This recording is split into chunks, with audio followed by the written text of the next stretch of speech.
$686 million. That's what America just approved for Pakistan's fighter jets. Meanwhile, Mexico is about to make life very expensive for Indian car makers. Parliament's racing against the clock with a stack of unpassed bills. And in Thailand, two brothers who fled India 90 minutes after a deadly fire are now in custody. Let's get into it.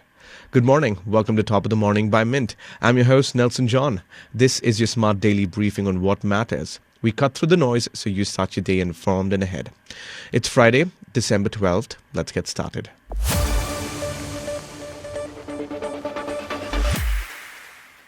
The United States has approved a $686 million deal to upgrade Pakistan's F-16 fighter fleet. The timing couldn't be more charged. This comes just months after India-Pakistan fought a 5-day aerial war in May, triggered by the deadly Pahalgam terror attack that killed 26 people. During that conflict, Pakistan deployed its F-16s alongside Chinese-made jets. Here's what Pakistan is getting: hardware and software upgrades for flight operations, and advanced systems that help pilots distinguish between friendly aircraft from enemy ones. Navigation improvements, spare parts, and 92 Link 16 systems, which are secure communication networks connecting aircraft, ships, and ground forces in real time. The package also includes inert bomb casings used for training. The deal isn't exactly new.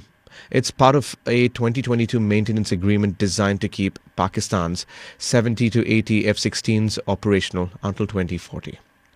The International Crisis Group told news outlets that the arrangement had survived the transition from Biden to Trump because both administrations see value in counter-terrorism cooperation with Islamabad. But context matters here. Washington is simultaneously pressuring New Delhi to buy more American weapons. India put those plans on hold in August, cancelling a defense minister visit to Washington. Then Trump slapped an additional 25% tariff on Indian goods, bringing the total to 50% as punishment for buying Russian crude oil. India remains the second largest buyer of Russian oil after China. New Delhi has long opposed US-Pakistan defense cooperation, arguing F-16s get used against India. Washington tried to get ahead of those objections this time. Starting the sale won't alter the regional military balance. Also worth noting, China has supplied more than 80% of Pakistan's weapons since 2020. Mexico just approved tariffs of up to 50% on more than 1,400 products from countries without trade agreements. India and China are both on that list, and Indian car makers are about to feel the squeeze. Here's why this matters. Mexico is India's third largest car export market, behind only South Africa and Saudi Arabia. The tariff hike threatens $1.8 billion worth of vehicle shipments from manufacturers like Volkswagen, Hyundai, Nissan, and Suzuki. Škoda Auto Volkswagen alone accounts for nearly half of India's total car shipments to Mexico. The company's India chief, Piyush Arora, said Mexico has constantly been one of their important export markets, given rising demand there. The industry is now lobbying New Delhi to intervene before the tariffs take effect next year. Well, it's not just cars. India exported $5.63 billion in goods to Mexico in 2025. After vehicles, the biggest categories include electrical equipment at $612 million, machinery at $560 million, organic chemicals at $388 million, and aluminum at $386 million. Mexico's President Claudia Sheinbaum's government says the move protects local jobs and manufacturing. Now, for Indian exporters, it's a significant new trade barrier they didn't see coming. Parliament's winter session ends December 19th. The government listed 12 bills for passage. So far, 3 are done. 2 major pieces of legislation haven't been shared with members yet. The Atomic Energy Bill, which could open the nuclear sector to private investment, and a higher education bill creating a single regulator for universities. Opposition leaders say there's been no discussion on timing. A senior Congress MP put it bluntly. Time is running out and the government doesn't seem serious about passing much. Friday's cabinet meeting may approve more bills for introduction. But with both houses still debating on other matters and disruptions eating into floor time, the math looks difficult.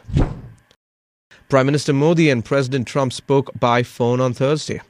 Trade negotiations between the two countries remain ongoing, with 50% tariffs still hanging over Indian imports. Modi called it a warm and engaging conversation. They discussed bilateral trade, energy cooperation, defense ties, and regional developments. Sources say both leaders agreed to sustain momentum on trade talks and expand cooperation on critical technologies. The India-US Compact framework for military and commercial partnership also came up. Relationship hit a low point in August when Trump doubled tariffs on India, citing its purchases of Russian oil. Things have thawed since, with Trump calling Modi a friend and pointing to their special relationship. The two brothers who fled India 90 minutes after a deadly nightclub fire in Goa have been detained in Thailand.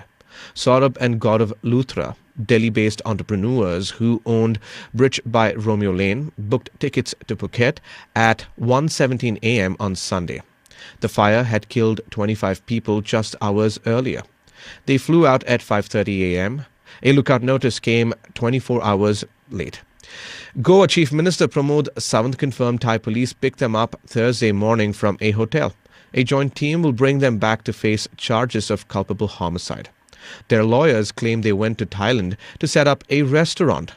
Police say they have no business interest there. 6 people have now been arrested. Authorities say pyrotechnics during a belly dance show likely sparked the blaze. That's all for today. Thank you for joining in. We are eagerly looking forward to our next Top of the Morning episode, which will be packed with the latest news. Until then, this is Nelson John signing off. Have a fantastic Friday.